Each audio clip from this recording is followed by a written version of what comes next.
जी, इसकी 4-5 रीज़न्स हैं कि आप थका-थका महसूस करते हैं। एक की जो सबसे कॉमन रीज़न है कि अगर आपको आयरन डेफिशिएंसी एनीमिया है, आपके जिस्म में आयरन की कमी है या विटामिन डी की कमी है, तो उसके साथ भी आपको ये थकावट महसूस होती है। खुद ब खुद आप अपने आप को डायग्नोसिस ना कि आप देखेंगे पता नहीं मुझे क्या मसला है, तो अपनी मर्जी से मल्टीविटामिन्स ले लिए, सप्लीमेंट्स ले लिए, कुश्ते खा लिए, तो इन चीज़ों से आपको फ़ायदे की बजाय नुकसान भी हो सकता है।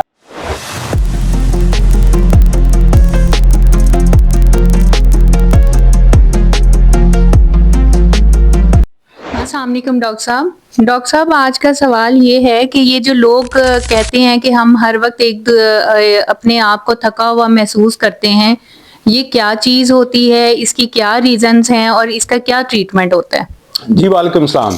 अच्छा, ये बहुत से मरीज़ों का सवाल होता है और ये सोसाइटी में भी इस चीज़ की बहुत ज़्यादा आप कह लें कि फ्रीक्वेंसी पाई जा रही है कि लोगों को थकावट का शिकार लोग रहते हैं। तो जी, इसकी 4-5 रीज़न्स हैं कि आप थका-थका महसूस करते हैं। एक तो सबसे पहले अगर आपको हाइपोथायराइड है या हाइपरथायराइड है, आपको गले के दूध के हार्मोन्स का मसला है, तो इसके साथ भी आपको जिस्म में थकावट रहती है, आपको कमज़ोरी महसूस होती है।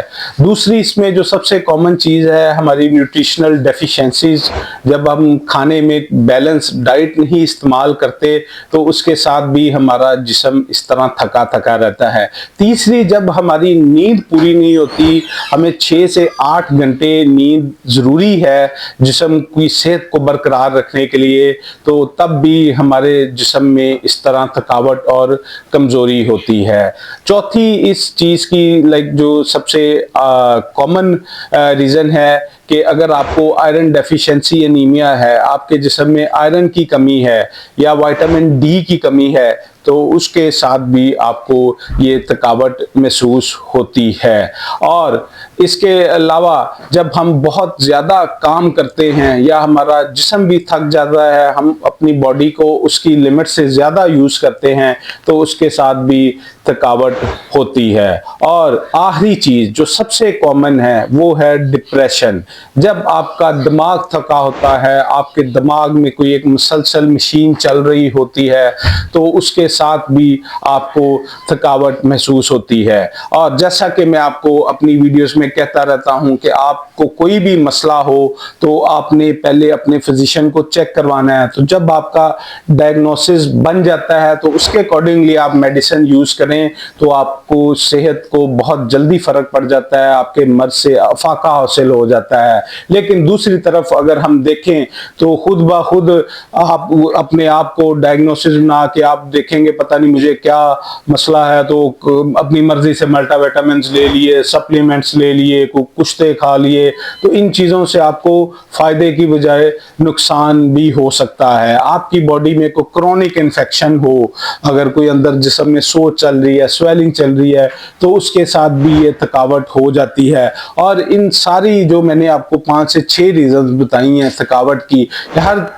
और इसमें जो मर्ज़ है अगर हम उस कॉज को ट्रीट करें तो मरीज़ बहुत जल्दी ठीक हो जाता है। अगर वो थायराइड का मसला है, उसके लिए जो उसकी रिक्वायर्ड मेडिसिन है उसके इस्तेमाल से आपकी थकावट दूर हो जाएगी। अगर आपको डिप्रेशन है, डिप्रेशन की जो दवाइयाँ हैं उसके इस्तेमाल से आपका थकावट दूर हो जाती है। अगर आपको न्यूट्रिशनल डेफिशिएंसीज है या आपको खाने पीने की कोई ग़िज़ा में कमी है, उसको बेहतर करने से भी आपकी थकावट दूर हो जाती है। और रही बात जो अगर कोई न्यूट्रिशनल डेफिशिएंसीज इस तरह की है जिसमें कह लें कि आयरन जो स्पेशली ये है कि अगर वो पेशेंट में कमी है तो उसके रिप्लेसमेंट से, विटामिन डी की रिप्लेसमेंट से भी आपकी थकावट दूर हो जाती है या आपका जो थकापन है ये दूर हो जाता है। तो इस तरह हम ये मल्टीपल कॉजेज हैं और इन कॉजेज को अगर हम ट्रीट करते हैं तो हमारा मर्ज़ और हमारी थकावट और कमज़ोरी ठीक हो जाती है। बाज़ औक़ात मरीज़ों को सिंपल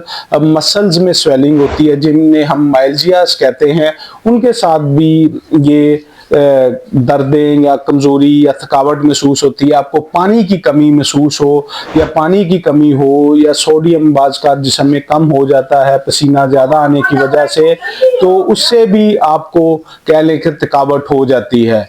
मुझे उम्मीद है कि आपको ये वीडियो पसंद आई होगी, और अगर आपके ज़हन में कोई सवाल हो तो मुझे आप करें, मैं आपको जवाब दूंगा। बहुत शुक्रिया।